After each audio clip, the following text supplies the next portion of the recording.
성도 여러분, 지금 저와 함께 읽으신 말씀을 읽으신 후에 어떤 마음이 여러분의 마음속에 제일 먼저 드십니까? 이 말씀의 내용대로 볼 때 천지 만물에 대해서, 물론 우리 인간들을 포함해서입니다. 천지 만물에서 하나님께서 어떠한 위치에 있으신 분이시고 어떠한 권세를 가지신 분이신 것에 대해서 아주 자세히 간략하게 설명하고 있는 말씀입니다. 즉 하나님의 주권에 대해서 설명하고 있는 말씀이죠. 성도 여러분, 주권이란 sovereignty라는 최고의 권세를 표현하는 이 말을 들었을 때 여러분들은 어떠한 마음이 드십니까? 이 주권이라는 단어는 누구의 간섭도 받지 않고 독립된 권세이며 절대적인 권세에 대해서 얘기할 때 사용하는 의미입니다. 특별히 이것이 하나님의 주권이라고 얘기를 했었을 때는 최고의 권세이고 독립된 권세이고 절대적인 권세가 있음을 표현하는 말이죠. 자, 그러나 현 시대에 사는 사람들, 당연히 하나님을 모르는 사람들은 그럴 수가 있다라고 생각하지만, 이분 교회에 출석하고 있는 사람들까지도, 교인들까지도 어쩌면 이 하나님의 주권이라는 말을 들을 때 좀 이렇게 생소한 말로 여길 때가 있지 않나라는 생각을 합니다. 그런데 사실 이것이 지금의 시대만 적용되는 말은 분명 아닙니다. 이미 이 문제에 대해서는 오래전부터 거론되어 왔었습니다. 20세기 후반에 영향력 있는 그 복음주의 저자 중에 한 사람이 있습니다. 우리 한번 볼까요? 아서 핑크라는 이분이신데 영국 출신의 성경 교사이고 개혁주의 신학자였습니다. 자, 이분이 쓰신 책이 지금 이 하나님의 주권, 아서 핑크의 하나님의 주권이라는 책인데, 이 주권의 내용 중에 이 내용이 있습니다. 한번 이 내용 이것은 같이 다시 한번 읽겠습니다. 자, 시작. 하나님의 주권은 널리 이해되었던 용어이다. 또 기독교 저작에서 흔히 사용된 문구이며 설교에서 자주 다루었던 주제이다. 그리고 하나님의 주권은 많은 이의 마음에 위로를 주고 그리스도인에게 힘과 안정을 주었던 진리이다. 그러나 이제는 하나님의 주권이라는 말이 마치 외국어처럼 되어버렸다. 어느 교회에서 오늘 설교 제목은 하나님의 주권입니다 라고 하면 마치 어느 고대어를 듣는 듯하다. 이것은 비극이다. 하나님의 주권 교리는 역사를 푸는 열쇠이자 하나님의 뜻의 예보자이며 성경의 기초이자 기독교 신학의 토대이다. 그런데 이런 교회를 이처럼 소홀하게 여기고 바르게 이해하지도 못하다니 이는 참으로 비극이다라는 내용이죠. 여러분들은 어떻게 생각하십니까? 오늘의 말씀의 제 주제도 제목도 제가 하나님의 주권이라고 얘기를 했는데, 여러분들은 하나님의 주권이라는 말이 나름대로 외국어처럼 들리지는 않으십니까? 네. 성도 여러분, 고대처럼 우리가 느껴지는지는 또한 않냐라는 말씀입니다. 이것이 뭐라고요? 참으로 비극이다라는 내용으로 얘기하고 있습니다. 성도 여러분, 우리들의 마음속에 혹시나 이런 마음이 있다면 우린 좀 슬픈 삶을 살고 있지 않나라는 생각을 해봅니다. 사랑하는 성도 여러분, 하나님의 주권의 의미는 하나님의 위대하심과 하나님의 왕권과 하나님의 신성이 그대로 표현되고 증거되고 있는 말씀입니다. 그런데 저와 여러분의 고백은 이라는 말씀이죠. 하나님의 주권이라는 단어를 들었었을 때 여러분들은 어떻게 여러분들의 삶 속에서 표현되지고 설명되어져 있습니까? 자, 우리 말씀을 좀 몇 구절 더 보겠습니다. 천지만물을 하나신 하나님의 주권이 우리 인간의 삶 속에서 어떻게 증거되고 표현되고 나타나야 되는지에 대해서 설명되어지는 말씀들인데, 먼저 로마서 11장 36절 한번 보겠습니다. 같이 읽겠습니다. 시작. 이는 만물이 주에게서 나오고 주로 말미암고 주에게로 돌아감이라. 그에게 영광이 세세에 있을지로다. 아멘. 하늘의 하나님께서는 만물의 창조주이시며 라는 내용에 대해서 정확히 설명되어 있는 내용이죠.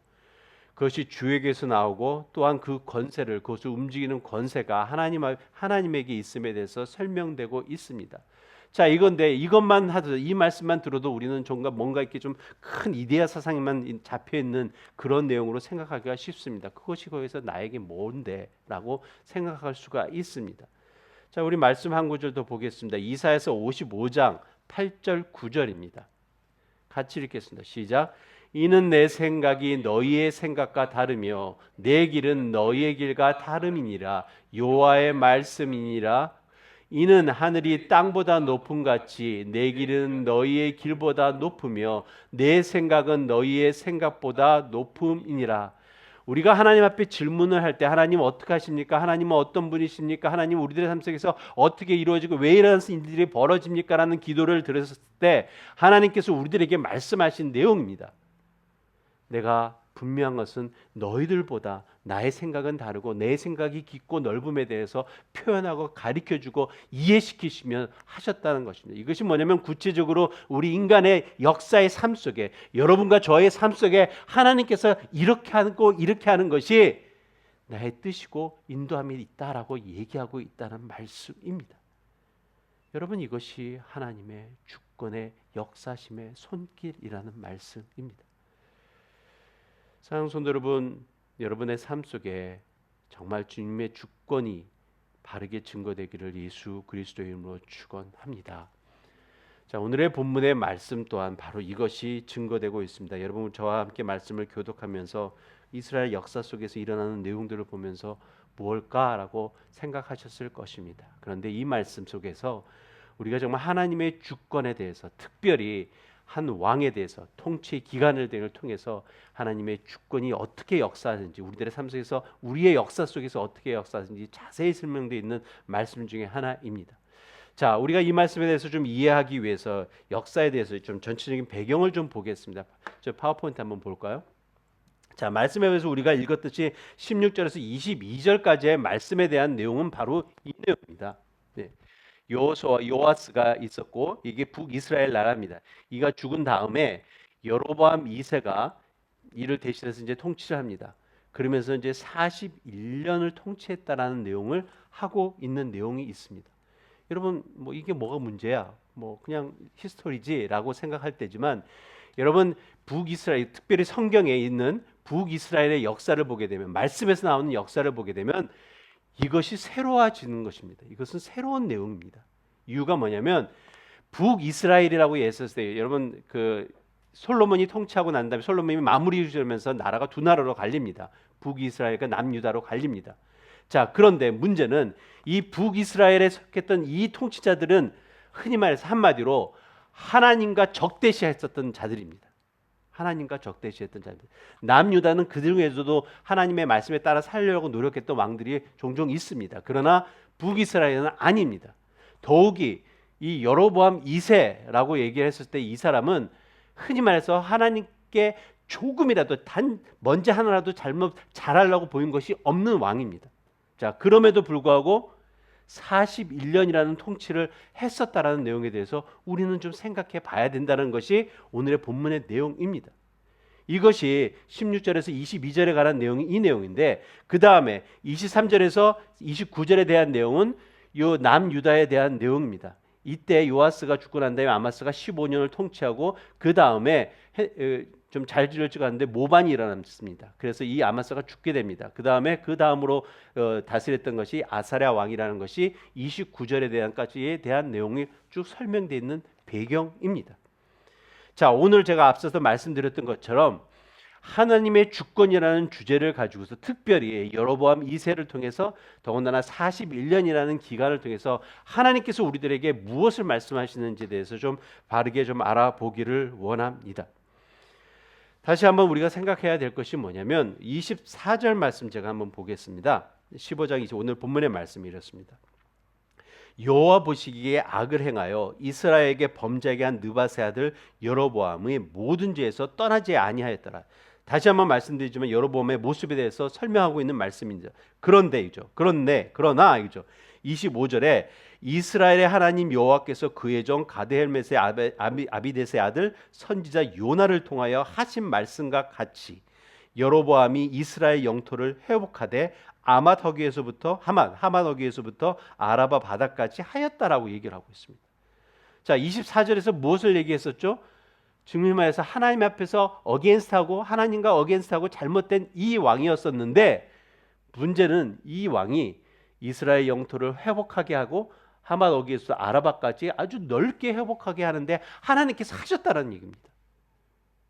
이 내용이 말이 안 되는 내용이 설명되고 있다라는 내용이죠. 예, 그래서 이 내용에 대해서 이 내용에 대해서 정확히 설명했다는 내용이 아니라 이 내용에 대해서 우리가 좀 이해할 수 있는 성경 말씀이 있습니다. 정말 하나님과 구별되고 바르게 살지 않았던 이 사람의 모습 속에서도 하나님께서 축복하신 내용에 대해서 아주 잘 설명된 성경 구절이 하나 있습니다. 한번 보겠습니다. 출애굽기 34장 6절 말씀 보겠습니다. 함께 읽겠습니다. 시작. 여호와께서 그의 앞으로 지나시며 선포하시되 여호와로라 여호와로라 자비롭고 은혜롭고 노하기를 더디하고 인자와 진실이 많은 하나님이로다. 하나님의 역사하심의 손길에서 아주 잘 설명돼 있는 내용인데 이 말씀이 사실 오늘의 본문의 말씀에 잘 적용될 수 있는 말씀이라 저는 생각합니다. 우리를 향한 하나님의 그 역사하심의 손길. 여러분, 우리가 하나님의 주권이라는 이렇게 단어를 듣게 되게 되면 괜히 좀 이렇게 무거운 짐을 느끼게 되고 괜히 억눌리려는 생각이 들 때가 있습니다. 그러나 우리가 정말 놓치지 말아야 되는 것은 특별히 하나님의 주권이라는 그러한 단어를 들었을 때 제일 먼저 우리가 생각해야 될 것이 바로 이 내용입니다. 그것이 뭐냐면 하나님이 우리를 향한 긍휼하심의 손길이라는 것입니다. 여러분, 우리가 기억해야 될 것이 바로 이것입니다. 하나님의 주권이란 우리를 향한 긍휼하심의 손길입니다. 자, 오늘의 본문의 말씀에서 이것이 어떻게 좀 설명되는지 다시 한번 보겠습니다. 오늘의 말씀의 시기가 이렇습니다. 북이스라엘이 사실은 점차 망해가고 있는 그런 상황입니다. 여로보암 2세가 41년 동안 북이스라엘 통치했었을 때, 그런데 하나님께서는 이들이 경험하지 못했던 그런 부강함을 이들에게 경험하게 합니다. 아까도 계속적으로 말씀드렸듯이 이들이 잘한 것이 하나도 없습니다. 베델과 단에서 우상을 섬겼었고 계속적으로 하나님을 거절하는 삶이었었고 우상을 섬기면서 우리들이 잘난 척하면서 살았던 것이 이들의 모습이었었는데, 그럼에도 불구하고 하나님께서 이들에게 크고 놀라운 복을 허락해 주셨다라는 것입니다. 그러기에 우리가 여기서 왜라는 단어를 생각해 봐야 됩니다. 왜 그러셨을까? 왜 그러셨을까라는 내용입니다. 한마디로 여로보암 2세는 신앙적으로 볼 때 정말 하나님의 축복을 받을 이유가 아무것도 없었는데 라는 내용입니다. 그런데 왜 그랬었을까? 특별히 오늘 본문의 말씀에서 요나 선지자를 통해서 하신 말씀과 같이 행하셨다라고 얘기를 하고 있습니다. 요나 선지자를 통해서 하신 말씀. 자, 그것이 무엇이냐? 요나 선지자를 통해서 하나님께서 무엇을 말씀하셨고 이들에게 왜 축복을 하셨는지에 대해서 설명되고 있는 말씀이 26절, 27절 말씀입니다. 이거 보겠습니다. 다시 한번 보겠습니다. 시작. 이는 여호와께서 이스라엘의 고난이 심하여 매인자도 없고 노인자도 없고 이스라엘의 도울 자도 없음을 보셨고 여호와께서 또 이스라엘의 이름을 천하에서 없이 하겠다고 아니하셨으므로 요아스의 아들 여로보암의 손으로 인도하심이었다. 구원하심이었다. 그렇죠. 중요한 것이 이것입니다. 이스라엘의 이름을 천하에서 없이 하겠다고 아니하셨으므로 라는 내용입니다. 이 말씀이 뭐냐면 그 앞에 26절에 이들의 비참함을 보셨습니다. 다른 거 다 생각하지 않고 이들의 비참함을 보셨습니다. 북이스라엘 백성들이 얼마나 가난했었고 얼마나 낙후한 삶을 살았는지에 대해서 보셨습니다. 그러시면서 하나님께서 기억하고 생각하셨던 것이 뭐냐면 이들을 천하에서 없이 하겠다고 내가 아직까지는 말하지 않았다라는 것에 대해서 얘기하고 있습니다. 이들이 얼마만큼 비참하셨는지에 대한 설명이 우리 13장에 있습니다. 요한복음 13장 3절 4절 말씀 제가 읽겠습니다. 여호와께서 이스라엘에게 놓아서 늘 아람 왕 하사엘의 손과 그의 아들 베네닷의 손에 넘기셨더니 아람 왕이 이스라엘을 학대함으로 여호아스가 여호와께 간구하며 여호와께서 들으셨으니 이는 그들이 학대함 받음을 보셨습니다. 그것이 어느 정도였으면 7절 말씀 제가 보겠습니다. 아람 왕이 여호와스의 백성을 멸절하여 타작마당에 티끌같이 되게 하고 마병 50명과 병거 10대와 보명 10,000명 외에는 여호와스에게 남겨두지 아니하였더라라는 내용입니다. 자, 이들을 하나님께서 특별히 아람을 통해 가지고 망하게 만들으셨습니다. 분명한 것은 이들이 하나님과 계속적으로 적대시한 모습을 보였기 때문입니다. 완전 나라 전체가 부도가 난 상황입니다. 지금의 상황으로 봤었을 때는 아르헨티나 같은 그런 상황입니다. 돈이라는 것이 휴지짝처럼 사용되는 그러한 상황입니다. 누가 하셨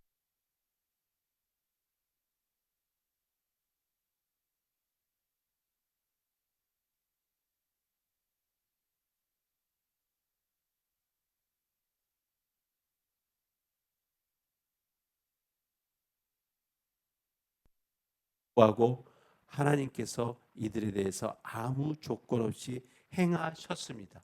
이유가 뭐냐면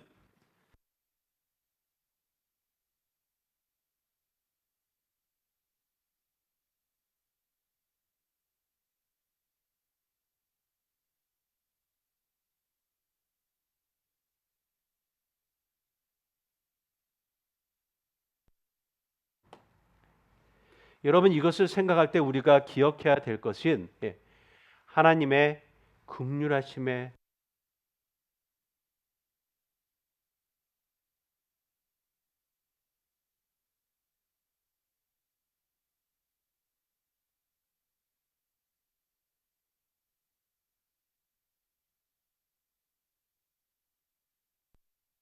바랍니다.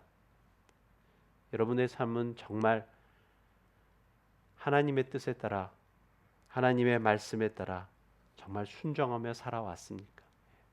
여러분 나름대로 나는 적어도 이렇게 살아왔습니다. 라고 고백할 수 있느냐라는 말씀입니다. 자, 그럼에도 불구하고 그죠? 하나님의 긍휼하심과 자비하심의 손길이 있기에 우리가 이렇게 살아갈 수 있는 것입니다. 성도 여러분. 이것이 하나님의 주권입니다. 하나님의 긍휼하심의 손길이라는 말씀입니다. 그러기에 우리가 하나님의 주권에 대해서 생각할 때 정말 놓치지 마시기를 바랍니다. 하나님의 긍휼하심의 손길. 자, 두 번째로 우리가 하나님의 주권에 대해서 생각할 때 절대 놓칠 수 없는 것이 있습니다. 그것이 뭐냐면 하나님의 인도하심의 손길의 신실하심에 대한 내용입니다. 우리를 향한 하나님의 신실하심의 손길입니다. 이 신실하심이란 무엇이냐면 하나님께서 행하시는 그 손길이 그냥 막무가내로 행하시는 것이 아닙니다. 분명한 것은 하나님은 계획하시고 하나님께서는 약속하시고 하나님께서는 이루시고 성취하신다라는 말씀입니다. 이것이 하나님께서 우리들에게 보여주시고 역사하시는 하나님의 주권에 대한 손길입니다. 하나님의 신실하심의 손길입니다. 이것이 바로 오늘의 본문의 말씀에서도 바르게 증거되고 있습니다. 아까 말씀드렸듯이 하나님께서 이들을 멸하지 않으셨습니다. 이유가 있습니다. 13장 23절 말씀 제가 읽겠습니다. 열왕기하 13장 23절 이런 말씀이 있습니다. 여호와께서 아브라함과 이삭과 야곱과 더불어 세우신 언약 때문에 이스라엘에게 은혜를 베풀며 그들을 불쌍히 여기시며 돌보사 멸하기를 즐겨하지 아니하시고 이때까지 자기 앞에서 쫓아내지 아니하셨다라고 얘기하고 있습니다. 여러분 기억하셔야 될 것이 뭐냐면 이겁니다.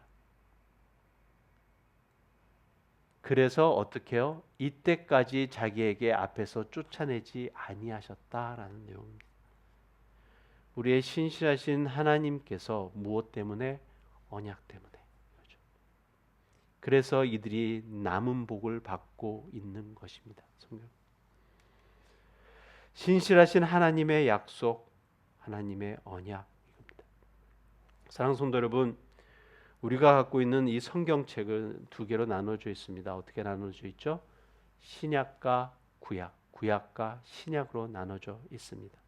Old Testament, New Testament입니다. 자, 그러면 우리가 생각할 수 있죠. 성경은 무슨 책이라고요? 약속 모음집이라는 내용입니다. Covenant라는 내용입니다. 우리가 예화로 자주 이렇게 듣는 목사님 중에 한 분인 스펄전 목사님께서도 말씀하신 내용이 성경에는 32,500가지의 약속이 있다라고 합니다. 그 약속을 우리가 주로 얘기하는 것이 하나님의 언약이라고 얘기하고 있습니다. 물론 우리가 약속, 언약이라는 단어가 굳이 성경에 있는 것은 분명 아니죠. 우리들의 삶 속에서 분명한 것은 약속, 언약이라는 것이 참으로 중요합니다. 예. 우리는 그렇게 지내왔습니다. 태어나면서부터 우리는 나름대로 언약과 약속이라는 것을 해면서 지내왔습니다. 자, 그런데 이거죠. 그러나 우리 인간들은 반드시 약속을 지킬 수 있는 그런 절대적인 존재가 아님을 우리는 또한 잘 압니다. 그렇지 않습니까? 여러분들이 이때까지 하신 약속들 누구에게든지 하나님에게든지 친구에게든지 부모들에게든지 누구에게든 하신 약속들 100%다 지켜오셨습니까? 아님을 우리는 압니다. 그렇지 않음을 우리는 너무나 잘 알고 있습니다. 그래서 나폴레옹의 그 명언 중에 이런 말이 있습니다. 약속을 지키는 최선의 방법은 뭘까요? 약속을 하지 않는 것이다 라는 내용이 있습니다. 이것은 분명 그렇게 역설적으로 강조한 말이겠죠. 약속이 그만큼 중요하다라는 내용입니다. 그러나 다른 면에서 봤을 때 지극히 인간적인 모습을 잘 표현한 내용이 아닐까라는 생각을 해봅니다. 사랑하는 성도 여러분, 우리 인간은 매우 상대적인 존재입니다. 그러나 우리 하나님은요, 우리 하나님은 약속을 지키시는 하나님이십니다. 특별히 하나님과 인간의 관계에서의 그 약속을 언약이라고 성경에서는 그렇게 자주 표현하고 있습니다. 하나님은 우리와 하신 그 언약을 반드시 지키십니다. 이유가 뭔지 아십니까? 하나님은 절대적인 분이시고 하나님은 신실하심의 가장 최고의 모델이 되기 때문에 그렇다는 말씀이죠. 변함없으시고 완전하신 하나님이시기에 그 하나님이 우리에게 약속하신 그 약속은 계속적으로 약속은 지켜오셨고 성취하셨습니다. 구약의 성경에 있는 수많은 그 하나님의 사람들이 계속적으로 증거하고 나타내고 있는 것이 뭐냐면 하나님은 이렇게 하셨다, 이렇게 하셨다, 이렇게 하셨다라고 얘기하고 있는 내용이죠. 우리 신명기 7장 9절 말씀 좀 보겠습니다. 신명기 7장 9절 말씀 보겠습니다. 같이 한번 읽을까요? 시작. 그런즉 너는 알라, 오직 너의 하나님 여호와는 하나님이시요 신실하신 하나님이시라. 그를 사랑하고 그의 계명을 지키는 자에게는 천대까지 그의 언약을 이행하시며 인애를 베푸시되. 우리 한 구절 더 보겠습니다. 시편 89편 1절에서 2절 말씀 보겠습니다. 시작. 내가 여호와의 인자하심을 영원히 노래하며 주의 성실하심을 내 입으로 대대에 알게 하리이다. 내가 말하기를 인자하심을 영원히 세우시며 주의 성실하심을 하늘에서 경고히 하시리라 하였나이다. 계속적으로 선포하고 있는 내용이죠. 하나님의 신실하심. 노아에게 하신 약속을 이루셨던 하나님, 믿음의 조상 아브라함에게 하신 약속을 이루셨던 하나님, 야곱 이스라엘에게 하신 약속을 이루셨던 하나님, 모세와 여호수아에게 하신 약속을 이루셨던 하나님, 다윗에게 하신 약속을 이루셨던 하나님, 또한 우리 신앙에 있어서 결코 놓칠 수 없는 복음의 언약, 우리 예수 그리스도를 통해서 하셨던 그 언약을 이루셨던 하나님이십니다. 사랑하는 성도 여러분, 예수님께서 십자가상의 7원 중에 마지막 말 여러분 기억하십니까? 무엇이었는지 기억하십니까? 다 이루었다라는 말씀이죠. It is finished라는 말씀입니다.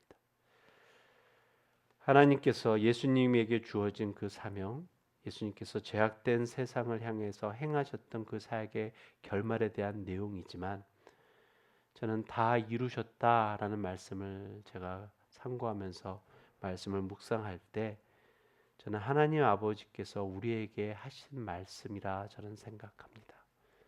내가 약속했던 것, 내가 너희들에게 약속했던 것, 내가 이루지 않았냐? 라는 그 음성이라 저는 생각합니다. 사랑하는 성도 여러분, 우리의 신실하신 하나님, 계획하시고 약속하시고 이루시는 하나님의 손길, 이것이 우리를 향한 하나님의 주권의 손길입니다. 여러분의 삶 속에, 저와 여러분의 삶 속에 바르게 증거되기를 예수 그리스도의 이름으로 축원합니다. 말씀을 정리합니다. 하나님의 주권은 우리를 향한 긍휼하심, 인자심의 손길입니다. 하나님의 주권은 우리를 향한 하나님의 신실하심의 손길입니다. 성도 여러분, 이 손길을 우리에게 또한 죄악된 세상을 향하여 펼치고 계십니다. 분명 하나님께서는 아직까지 하나님의 백성들이 바른 신앙으로 돌아오기만을 하면 얼마든지 복을 받을 수 있는 길이 열려 있다는 것을 보여주시고 계십니다. 그러나 성도 여러분, 우리가 놓치지 말고 잊지 말아야 하는 것이 있습니다. 뭐냐면 이 문이 영원히 열려 있는 것이 아니다라는 것이죠. 회개할 기회가 영원히 주어지는 것이 아니다라는 말씀입니다. 우리가 이 말씀에 대해서 좀 우리가 경각해야 되는 내용이 있습니다. 우리 신명기 7장 10절 말씀 좀 보겠습니다. 같이 읽겠습니다. 시작. 그를 미워하는 자에게는 당장에 보응하여 멸하시나 여호와는 자기를 미워하는 자에게 지체하지 아니하시고 당장에 그에게 보응하시니라. 성도 여러분, 이것도 주님께서 주신 말씀입니다. 징벌에 대한 심판의 이 말씀 또한 우리에게 주신 언약의 말씀입니다. 하나님께서 참고 기다리시지만 분명한 것은 하나님께서 징벌에 대한 약속 또한 우리에게 하셨다라는 것 잊으시면 안 됩니다. 사랑하는 성도 여러분, 이 세상에 살면서 우리가 받는 축복 중에 가장 큰 축복이 여러분 무엇이라 생각하십니까? 다른 것에 있지 않습니다. 회개할 수 있는 시간과 여건이 아직 우리들에게 주어졌다라는 것입니다. 우리가 뭐 잘한 것도 없고 내 자신을 볼 때 정말 신앙적으로 못난 생활을 하고 있는데도 불구하고 삶이 순조롭고 평안할 때 있습니다. 주님이 때로는 우리가 주님의 인도하심의 손길을 깨달아 알기 원하시며 우리의 잘잘못과 관계없이 기다리고 계시는 때라 저는 믿습니다. 속히 주님께 돌아와야 합니다. 회개할 것을 깨달았을 때 바로 주님 앞에 무릎 꿇어야 될 줄로 압니다. 하나님의 주권의 손길 앞에 여러분 겸손히 나아가야 합니다. 이것이 우리가 주님 앞에 나타내야 될 모습이라 저는 믿습니다.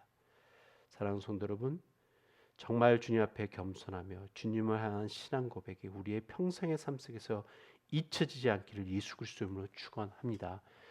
사랑하는 성도 여러분, 자비롭고 은혜롭고 노하기를 더디하고 인자와 진실이 많은 하나님이시지만 다시 한번 우리가 기억해야 될 것은 우리의 죄악된 모습 또한 간과하지 않으시는 거룩한 하나님을 우리가 놓치지 마시기를 예수 그리스도 이름으로 축원합니다. 저 여러분의 삶 속에 그래서 영원하신 하나님의 주권함이 바르게 선포되고 바르게 증거되기를 예수 그리스도 이름으로 축원합니다.